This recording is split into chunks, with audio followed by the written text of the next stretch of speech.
오늘은 이제 조지아에서 사역하고 있는 송기동 선교사님, 마침 대구 우리 교회 오후에 선교 보고 겸 말씀 전하러 오셔서 이제 잠깐 선교 활동에 대해서 잠깐 말씀 나누도록 하겠습니다. 이번에 어떻게 한국에 오시게 됐죠? 저희가 아제르바이잔에서 쫓겨나가지고 조지아로 간 지가 8년 됐습니다. 그래서 그동안의 조지아 사역들을 돌이켜보면서 이대로는 안 되겠다 싶어서 이제 다른 형태의 사역을 준비하고 또 아이를 한국 생활을 경험하고 또 여러 사람들도 돌아보고 이런 목적으로 안식년으로 와 있습니다. 그러면 그동안에 조지아에서 8년 동안은 어떤 사역을 하셨고, 또 이번에 그 사역을 좀 전환하고 싶은 거는 어떻게 전환하고 싶은 생각을 하고 계신지요? 아직 교회 까기 전에 이제 비밀인데 그동안에 이제 저희가 15년도에 아제르바이잔에서 이제 조지아로 건너갈 때는 그 동네에 깃발을 꽂은 교회가 없다. 그런 말씀을 주시면서 가서 깃발을 들어 올리는 누구나 크리스찬이면 와서 예배할 수 있는 그런 공동체, 그런 교회를 세워라 하는 것을 이제 소명으로 알고 갔습니다. 그렇게 된 거는 이제 2013년도에 저희가 그 마을로 마르네울리라고 하는 조지아 내에 아제리 사람들이 사는 중심입니다. 그 동네에서 2013년도에 세 개의 바디가 협력해서 사역을 했었습니다. 그때 이제 여러 접촉자들도 생기고 개신자들도 생기고 그랬었는데 그 사람들을 중심으로 해서 사역을 할 사람이 필요하다는 것을 한 2년, 3년 기도를 했는데, 사실 젊은 가정에 하나 가서 이제 사역을 하고 있었지만, 우리 그 그룹 중에서 조금 전 연령을 아우를 수 있는 사역자가 나타나지를 않았어요. 그러다가 2014년도 안식년하고 2015년도 돌아가려고 하는 무렵에 저희가 이제 비자를 못 받게 되어서 이제 부득이하게 조지아로 가게 됐는데, 그때 그렇게 말씀하시는 것 같아요. 딴 사람 보내지 말고 네가 가라. 그런 사연을 알고 갔는데, 마침 여러 가지 하나님께서 확증시켜 주시는 증거들이 있었죠. 그래서 이제 그 확증 중에 하나는 저희가 그 머물 집을 이제 찾았는데, 거기는 뭐 복덕방도 없고 그런데 이제 정보가 가장 많이 흐르는 그룹이 그 택시 기사들 그룹 아닙니까? 그렇게 물어물어 한 집을 소개받게 되었는데, 그 집이 마침 큰 홀이 있었어요. 시골집이지만 뭐 제가 봐도 지금 8년 살아봐도 그런 큰 홀을 가진 집이 있을 수 없는데, 그 집이 딱 그 집이었어요. 그러면서 내가 너희를 위해서 마련해 놓은 집이다 하는 그런 이제 확증들을 주셨죠. 그래서 가면서부터 이제 미리 와 있던 다른 동역자들, 사역자들이 있어서 기도 모임을 지속하면서 이러이러한 교회를 공개적으로 하는 것이 나의 소명이다 이렇게 밝히면서 기도해왔죠. 그래서 2015년도에 들어갔는데 2017년도 1월 달부터 MCM이라고 Multinational Church in 마르네울리라고 하는 이름으로 등록도 하고 모이기 시작했죠. 근데 조지아는 뭐 선교 활동한테 큰 제약이나 이런 어려움은 없습니까? 그 정부에서 무슨 뭐 박해를 한다는? 조지아는 그 아제르바이잔하고 달라서 법적으로는 문제가 없어요. 그래서 전도해도 뭐 경찰을 잡거나 뭐 그런 일이 없기 때문에 등록도 할 수 있고 교회도 할 수 있어요.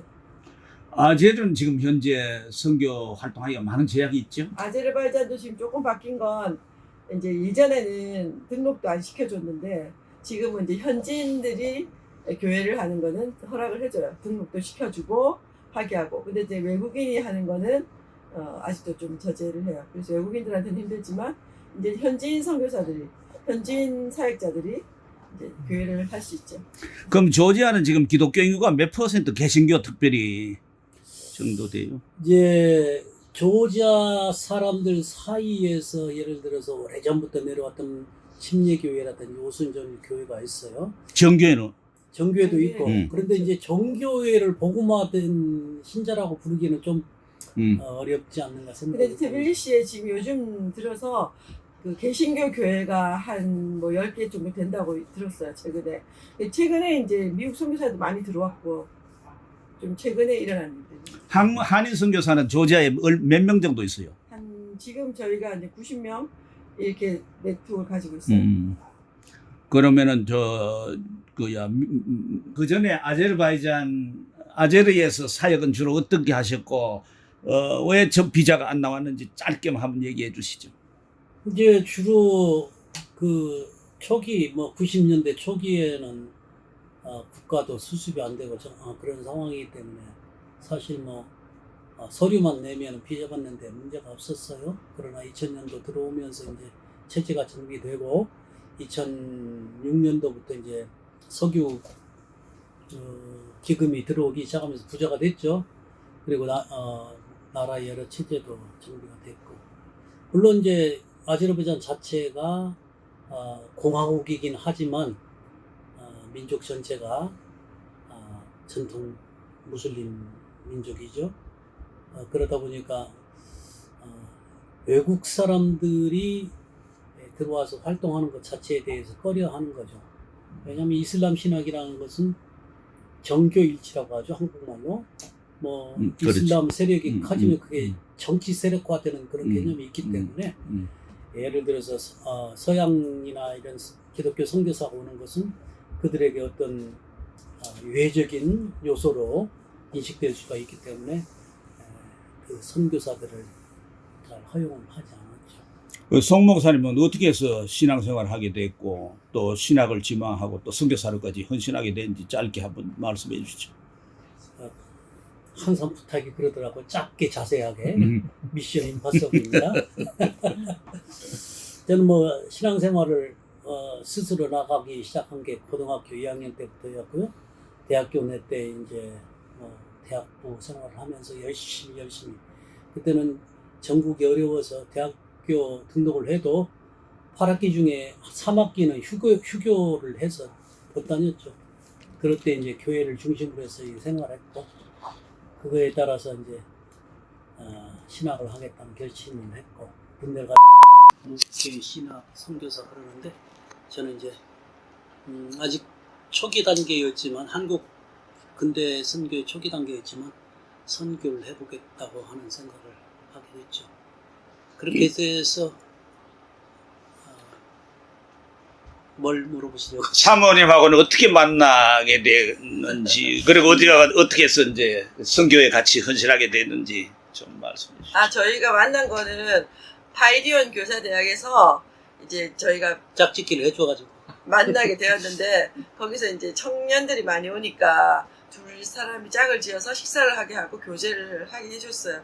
그래서 저희가 거기서 만나서 알게 되었고, 저도 이제 선교사 후보생하고 결혼을 해야겠다고 하는 그런 시간이었기 때문에 알게 돼서 만나서 결혼을 하려고 했는데, 사실 결혼을 하려고 할 때 저희는 좀 어려움 많이 있었어요. 저희 쪽에서 많이 반대하고 이런 일들이 있었지만, 아무튼 그래서 선교사로 같이 헌신했기 때문에 결혼하게 되었어요.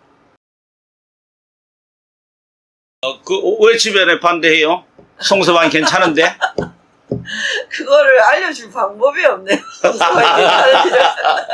저희 주변에서 그걸 아는 사람이 아무도 없어서 이렇게 알려줄 수가 없었고, 이런 일이 있어서 참 안타까웠습니다. 원래 사모님은 그 양산이 고향이에요? 부산입니다. 부산이에요. 그러면 그 고신에서 공부했죠? 네네. 그렇죠. 그러니까 집안 대대로 예수 믿었습니까? 저희 외가 쪽은 예수 믿는 집이고 친가는 아니에요. 그럼 사모님도 유아세를 받으신 분이? 유아세를 아니고 저도 이제 고등학교 때 교회에서 세를 받고 또 그때 주님 만나고 선교사 헌신하고 이제 고등학교 때 많이 받겠습니다. 그러시구나. 또 질문할 건 뭐 있나? 처음에는 이제 저희가 가서 문서 사역을 했거든요. 그래서 이제 기독교 서적들을 많이 이제 번역해서 출판했고, 그런데 거기가 이슬람 나라여서 이 출판한 책들은 다 이제 지하로 지하 출판하고 또 아는 분들만 나누게 되고, 그래서 드러내놓고 이제 한 일은 주로 사전을 번역했어요. 그래서 아제리 영어 사전을 출판하였고, 그리고 또 거기 있으면서 큐티 자료, 생명의 양식 매번 출판했고, 그리고 장량집 몇 군을 출판했습니다. 그래서 그런 일들을 했고, 또 교회를 했는데 박구 장로교회 저희가 했는데, 지금 저희가 이제 한 30년 지나서 보니까 그때 낳던 아이들도 있고 그때 예수 믿었던 형제들은 다 어른이 되었기 때문에 그 사이에 교인들이 많이 성장했고, 지금은 이제 다음 세대들이 선교를 준비할 정도로 믿음이 많이 자라는 것을 저희가 봤습니다. 그래서 정말 많은 하나님의 열매들이 있구나 이런 생각들을 했습니다. 그리고 저희들이 이제 한국인을 위해서는 여러 가지 그 당시에도 이제 한류, K-pop 대회라든가 이런 일들을 저희들이 또 많이 했고, 또 한글학교, 박구 한글학교를 저희가 해서 선교 자녀들이나 거기에 있는 학생들에게 한글을 계속해서 가르쳤고, 그래서 또 조지아 와서도 조지아 한글학교를 해서 계속해서 하고 있습니다. 이 조지아에서도 지금 교회를 하는데, 이 교회에서도 또 사람들이 저희가 이제 하는 일은 주로 제자 훈련, 말씀 사역을 하는데 말씀을 암송하게 했거든요. 그래서 A 12 해서 이게 E까지 해서 69절을 시골 사람들이 지금 다 외우고 있어요. 그래서 돌아가면서 성경을 암송하면서 예배를 하는데, 이게 가능할까 했는데 시골 사람들이 사실 그 글을 모르는 사람들도 많이 있거든요. 그런데도 시골 사람들이 계속 반복하니까 이렇게 말씀을 암송해서, 그래서 역시 단순 반복 지속 강해 계속해서 지속하는 게 참 중요하다 느끼면서 사람들이 계속 했는데 좀 많이 보람되는 것 같습니다. 그리고 이제 디아스포라 사역인데, 이제 각 교단마다 선교기관마다 원칙이 있다고 하지만, 현장에 있어 보니까 선교적 필요, 목회적 필요가 있는데 외면할 수가 없잖아요. 거기에 이제 저희 그 주재원으로 오거나 거기에 몇 명 안 되지만 고려인들도 있고, 그래서 그 예배를 시작하다가 박구 장로교회가 이제 처음으로 이름을 붙이고 통역 사역을 통해서 이렇게 탄생하게 됐고요. 2005년도부터 이제 한인회도 설립이 되고, 저희가 다 처음 시작한 게 좀 많이 여러 가지 있습니다.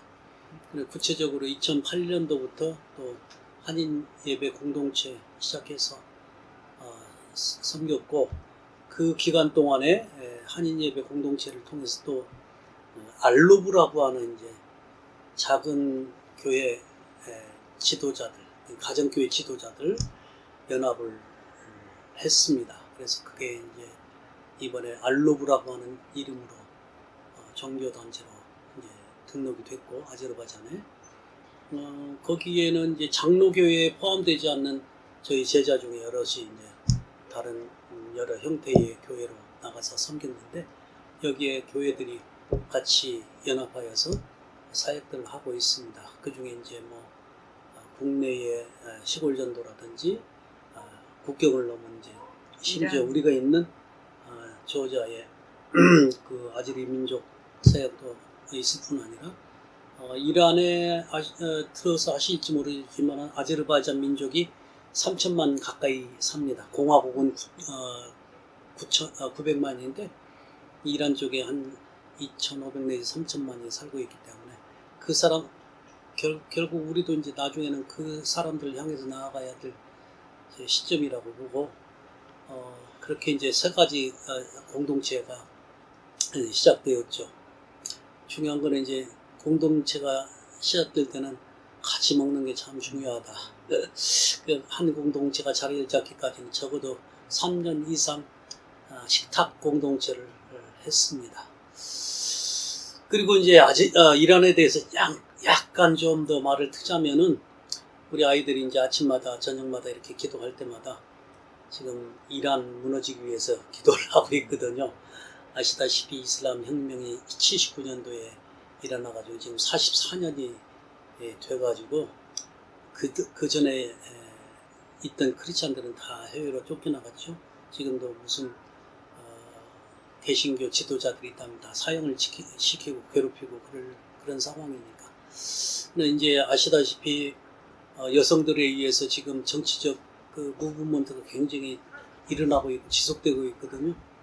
그리고 국민들 열망 가운데 그 이슬람의 허울이 벗겨지기를 열망하는 많은 지도자들이 있습니다. 저희도 생애 가운데 소련이 무너지리라고 생각을 하지 않고 저희 청년기를 지냈는데, 저희가 89년도에 나갔는데 91년도에 소련이 무너졌지 않습니까?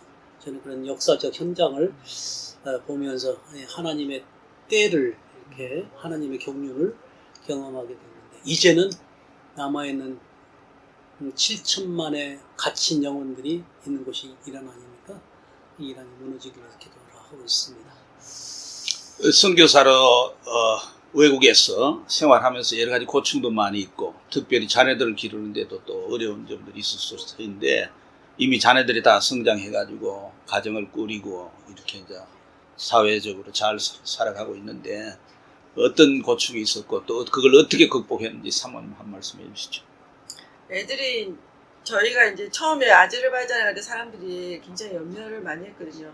아니, 그런 어려운, 그런 열악한 곳에서 어떻게 애들을 키울 거냐고, 애들이 무슨 잘못이 있냐, 등등등의 말들이 있었는데, 제가 이게 시간이 지나고 보니까 우리 애들이 이제 현지 학교 다니면서 이게 거기서 컸는데, 그 제가 키우는 것보다 하나님이 키워주시니까 너무 잘 큰 거예요. 그래서 3명이 다 이제 한동대 다니고 이렇게 졸업하고 했는데, 그래서 한동대 그 3명이 들어가는 거 보고 너무 감사해서, 내가 하는 것보다 하나님이 키워주시는 게 이렇게 잘 키워주셔서 감사하다.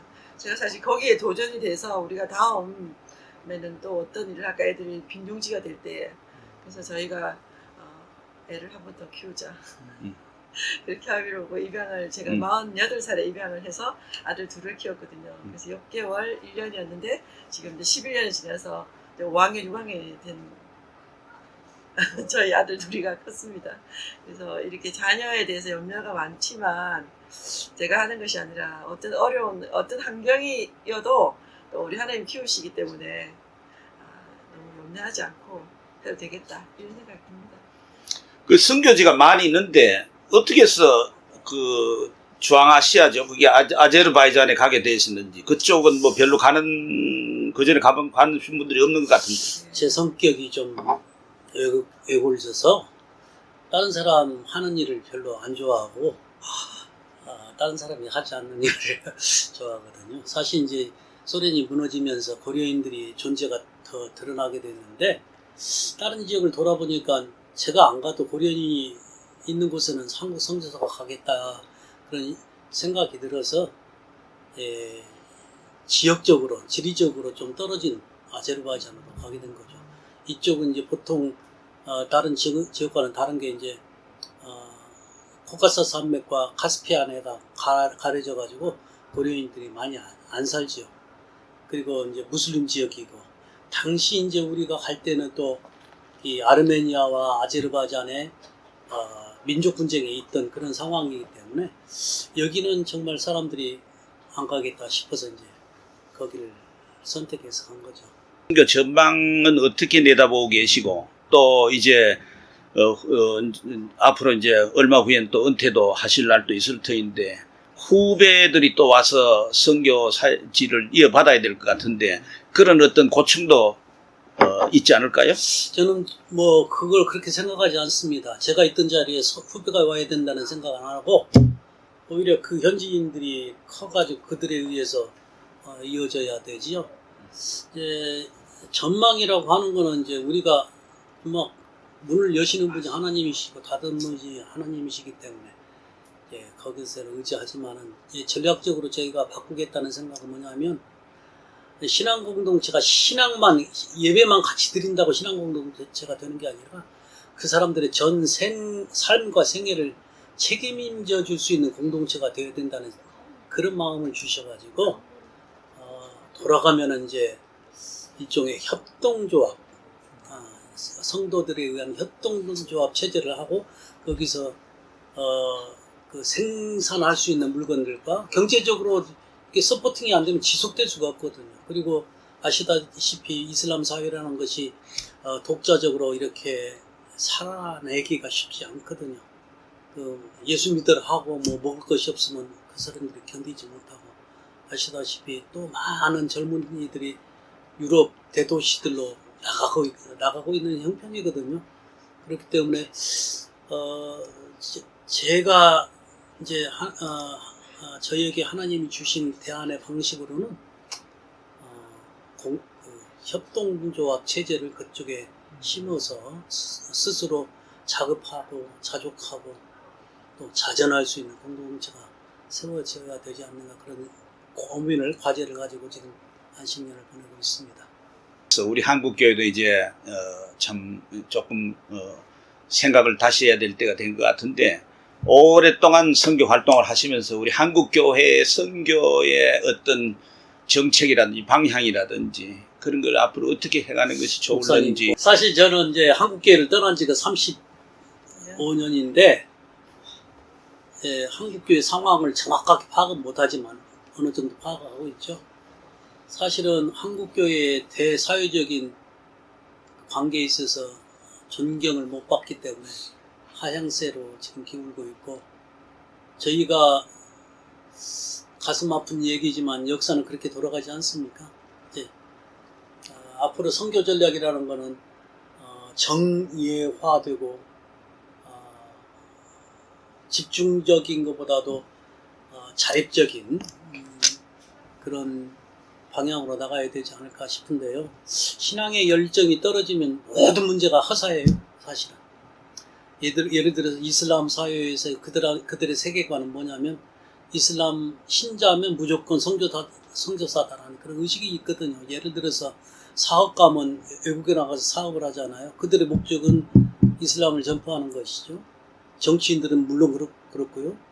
어떤 형태로 외국에 나가면 그 자리에서 자기네들의 사명을 이슬람 전파로 여기거든요.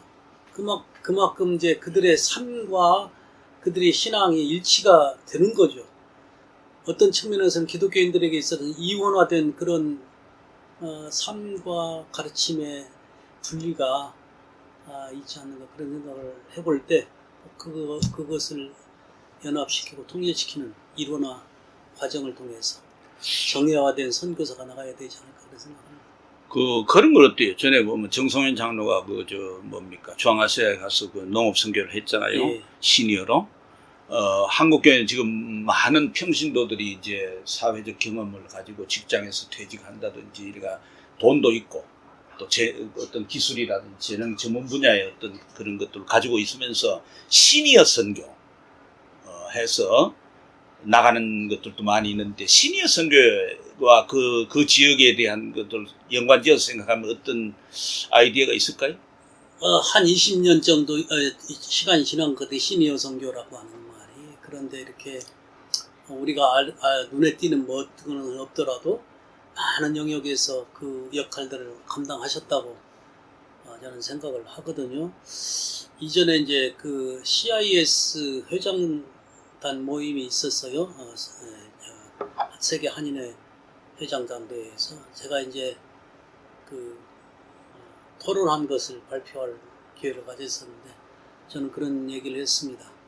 이 경륜이 있고 삶에 문제가 없는 분들이 많은데 이분들이 적어도 한국어 교사 자격을 따가지고 우리가 모르는 많은 곳으로 나갈 수 있지 않겠는가 그런 생각을 했습니다.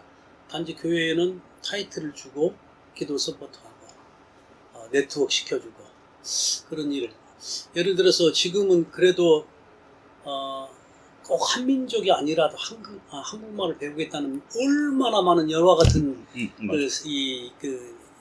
일어나고 있지 않습니까?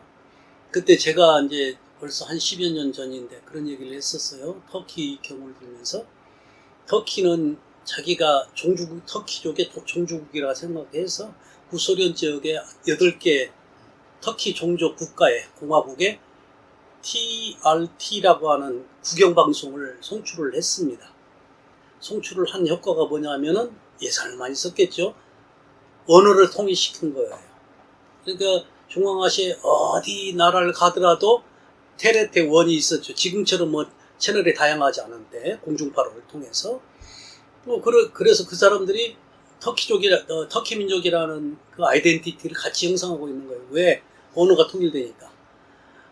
방송을 보기 때문에 듣는 거는 다 이해를 하지 않습니까? 말하는 거는 조금 다르지만은 이제 한국도 뭐 물론 세계를 정복하겠다 그런 제국주의적인 사고가 아니라 하나님께서 우리에게 무장시켜 주시고 여건을 조성시켜 주신 것을 활용해서 복음의 도구로 삼고 마지막 날을 준비하는 자로 살기 위해서는 그런 이제 그 시니어 선교사들의 활용이 좀 더 적극적으로 이어지면 좋겠다는 생각을 합니다. 시니어 선교사님들이 오시기에 조지아는 굉장히 좋은 곳이에요.